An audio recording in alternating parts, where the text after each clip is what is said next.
Le site de notation de films et de séries Rotten Tomatoes, la tomate pourrie, se fait épingler par une enquête journalistique concernant des critiques qui seraient payés pour donner des avis positifs avec une certaine complicité dans le système de la part justement du site de notation. On voit ça ensemble.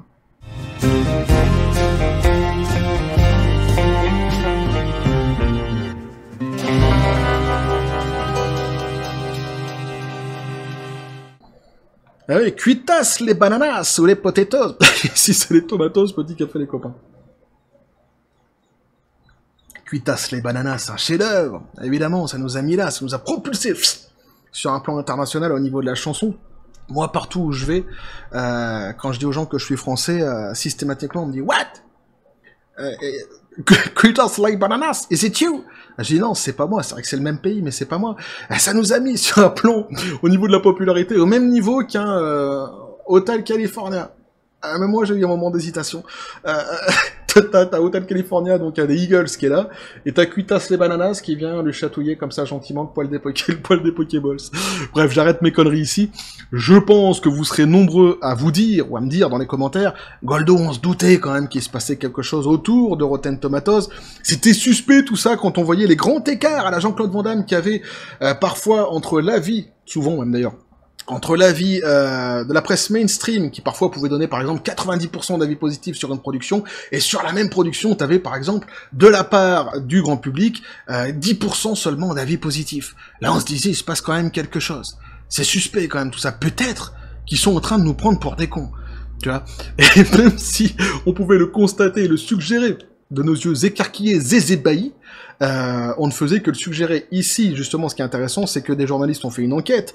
Alors, ils ont enquêté sur un film, ils se sont pas tapés tous les films qui sont sur la plateforme de notation, sans quoi les copains ils y seraient sans doute encore, mais ils se sont intéressés à un film dont les notes, justement, avaient fluctué comme ça, ça leur semblait quand même assez étrange, et ils ont mis donc à jour un système, visiblement, de corruption, hein, tout simplement, de la part de certains critiques. Alors c'est intéressant parce qu'on se dit que justement ce stratagème peut se décliner à d'autres films et d'autres productions. On se dit aussi que des maisons de production qui seraient bien plus fortunées que celles qu'on va voir ici, peut-être eux ont d'autres moyens justement de pression, d'autres moyens pour pouvoir rentrer dans les bonnes grâces justement des critiques sur ce fameux site Rotten Tomatoes qui lui normalement se vante d'être un site hyper fiable. Visiblement, ce n'est pas le cas. Même si on s'en doutait, comme j'ai dit, déjà un petit peu. Mais ici, au moins, on en a confirmation. Et donc, on nous dit la décomposition des tomates pourries. En 2018, une société de publicité cinématographique appelée Bunker 15 s'est lancée dans un nouveau projet, Ophélia, un récit féministe de Hamlet avec Daisy Ridley. Alors, je connais pas du tout ce fameux projet Ophélia. Si je passe à côté d'un chef-d'œuvre à la... Putas les bananas, tiens, n'hésite pas à venir nous le dire dans les commentaires, ça serait con qu'on passe à côté, et plus globalement, ceux qui savent de quoi ça parle, tout ça, n'hésitez pas à venir nous le dire. Nous éclairer un petit peu sur ce fameux projet Ophélia. Les critiques qui avaient vu les premières projections avaient publié 13 critiques, dont 7 négatifs, ce qui s'est traduisé par un score de 46% sur le très important site d'agrégation Rotten Tomatoes. Un résultat décevant pour un film aux aspirations de prestige et sans distribution nationale. Si, c'est intéressant de relever cela. Cette petite subtilité, donc sans distribution nationale, on va voir justement pourquoi c'est intéressant dans la suite de l'article. Mais ce n'est pas parce que le tomatomètre dit qu'un titre est pourri, avec un score inférieur à 60%, qu'il doit rester ainsi. Le Bunker 15 s'est mis au travail, alors que la plupart des sociétés de relations publiques cinématographiques visent à attirer l'attention des critiques des meilleures publications. Bunker 15 adopte une approche plus ascendante, en recrutant des critiques obscures, souvent auto-publiées, qui font néanmoins partie du pôle suivi par Rotten Tomatoes. Donc en gros, au lieu de se dire, une fois qu'ils ont constaté que les critiques n'étaient pas bonnes, que les notes étaient mauvaises, au lieu de se dire on va essayer de travailler sur notre production pour un meilleur bouche à oreille, une meilleure campagne publicitaire, non, eux ils se sont dit, il y a des critiques qui n'ont pas encore donné leur avis, ça serait bien qu'on aille les voir et qu'on les soudoie. Tout simplement qu'on les paye pour qu'ils viennent donner des avis positifs. Mais c'est exactement ça, vous allez voir. Dans une autre rupture avec la pratique standard, disent plusieurs critiques, Bunker 15 leur verse 50$ ou plus pour chaque critique. Ces paiements sont généralement pas divulgués, Tu m'étonnes. Et Rotten Tomatoes dit qu'il interdit les critiques basées sur une incitation financière. Donc eux, ils se lavent les pognes. Eux, il n'y a aucun souci, ils sont pas au courant de ce qui se passe. Eux, ils voient des 90-10, tout est normal. À 90% d'avis positifs pour la presse mainstream, 10% pour le grand public, c'est normal. C'est dégueu. C'est pour ça. Et ils comprennent pas les films, ils comprennent pas l'art. Ouais, et puis en même temps, tu te rends compte, tu vois, regarde, c'est 10%, c'est pas 0% non plus. Non, c'est pas choquant. Non, 80... non, ça passe. 90-10, ça passe. Pour eux, il y a rien d'étonnant, il y a rien d'étrange. On a l'impression que les mecs, ils louchent, tu sais. Ils voient pas bien les chiffres, ils comprennent pas. Bizarre. Bon, en tous les cas, pour eux, c'est normal. Aucun souci là-dessus. En octobre de la même année, un employé de la société a envoyé un email à un critique potentiel à propos d'Ophélia. Donc là, c'est un type de Bunker 15 qui envoie un email à un critique potentiel. Peut-être était-ce toi, peut-être ce sera toi le prochain. Ne désespère pas. Ouais, ouais. La machine est en marche. Donc le mail le disait, c'est un film de Sundance, c'est le sentiment et qu'il a été traité un peu durement par certains critiques. Je suis sûr que les attentes exorbitantes en étaient la cause. Les équipes impliquées ont donc le sentiment que cela bénéficierait à la production s'il y avait davantage de commentaires de la part de différents critiques. Donc en gros, il n'y a rien de subtil là-dedans, hein, puisqu'ils demandent à des critiques qui n'ont pas encore donné leur avis de venir justement donner leur avis sur cette fameuse production, et que ça bénéficierait donc à cette fameuse production s'ils le faisaient. En gros, pour que ça puisse bénéficier à la production, il faut que les avis soient positifs. Eh ouais. Donc on nous dit ici, entre guillemets, davantage de commentaires de la part de différents critiques, ils reprennent la phrase qui avait dans le mail, n'est pas un code très subtil. C'est exactement ce que j'étais en train de dire. Et le critique potentiel a répondu en demandant ce qui se passerait s'il détestait le film. Très bonne question, Edmond. L'employé de Bunker 15 a répondu que, bien sûr, les journalistes sont libres d'écrire ce qu'ils veulent, mais que les journalistes super gentils, et il y a plus de critiques comme celle-ci que ce à quoi je m'attendais, acceptent souvent de ne pas publier de mauvaises critiques sur leur site web habituel, mais de les mettre en quarantaine. De les mettre sur un blog plus petit que Rotten Tomatoes ne voit jamais. Je pense que c'est une chose très cool à faire. Si cela est bien fait, l'astuce contribuera à garantir que Rotten Tomatoes enregistre des critiques positives mais pas négatifs. Donc en gros, si tu veux toucher tes 50 billets, eh bien tu mets un avis positif. Si tu veux mettre un avis négatif, tu le mets sur un petit blog, sur un site à la con que Rotten Tomatoes ne voit pas, sur lequel il n'a pas, qui passe sous les radars de Rotten Tomatoes, tu fais ce que tu veux, mais en tous les cas, ici, si tu veux toucher ton pognon, faut que ça soit positif. Entre octobre 2018 et janvier 2019, Rotten Tomatoes a ajouté 8 critiques au score d'Ophélia. 7 étaient favorables et la plupart provenaient de critiques ayant examiné au moins un autre film, Bunker 15. Donc, ça fonctionne. Ça a fonctionné. L'auteur d'une critique négative, et là c'est intéressant justement, dit que Bunker 15 a fait pression sur eux pour les modifier. Si la critique lui donnait à peine un avis globalement positif, le type de Bunker 15 disait « Alors, je connais les éditeurs de Rotten Tomatoes et je peux la faire changer !» a écrit donc un employé de Bunker 15. Donc en gros, là, il est en train de dire tout simplement que Rotten Tomatoes est complice dans le système.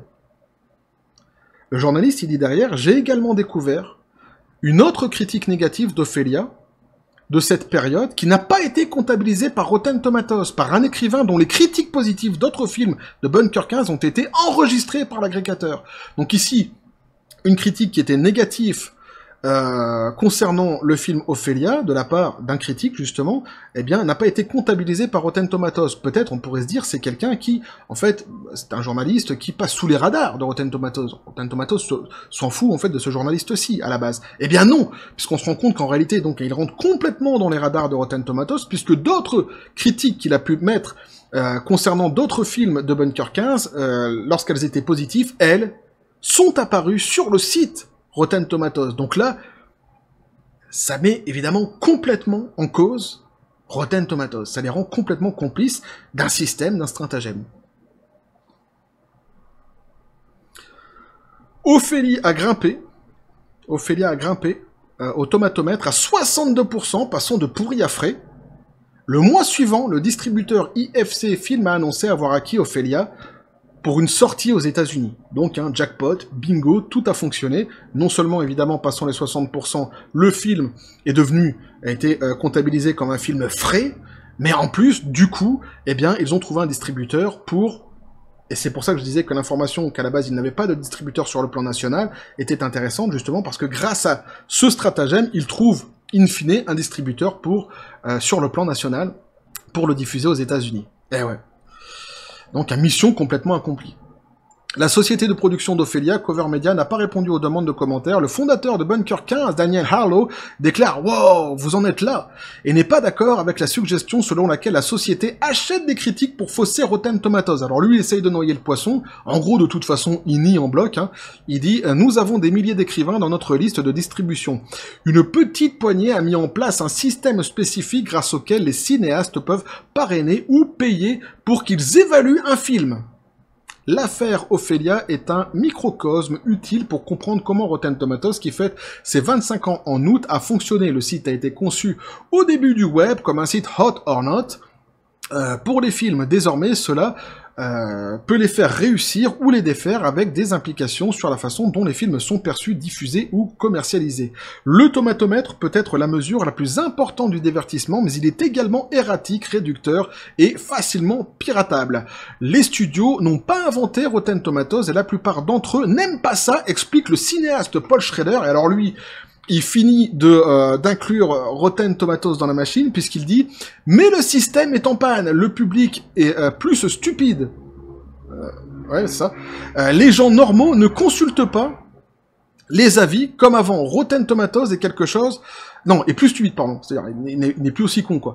Les gens normaux ne consultent pas les avis comme avant. Rotten Tomatoes est quelque chose que les studios, avec lesquels les studios peuvent jouer, et c'est ce qu'ils font.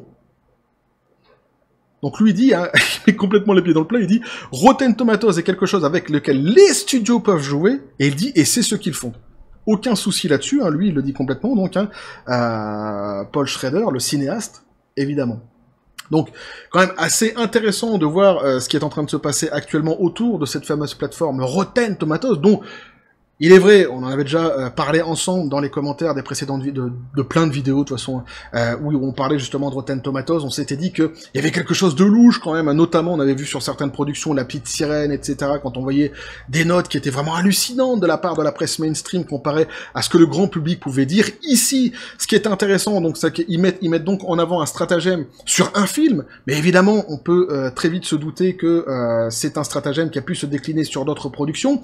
On a en plus un cinéaste qui nous disent que oui, et d'ailleurs en fait tous les studios trafiquent quelque part les notes d'une manière ou d'une autre, hein, évidemment parce qu'il y a des studios qui ont plus ou moins de moyens que d'autres, et oui, et ça met aussi en lumière eh bien, les fameux critiques hein, de la presse mainstream qui se disent à chaque fois, partout où ils vont, eh bien, qui sont incorruptibles, etc., etc.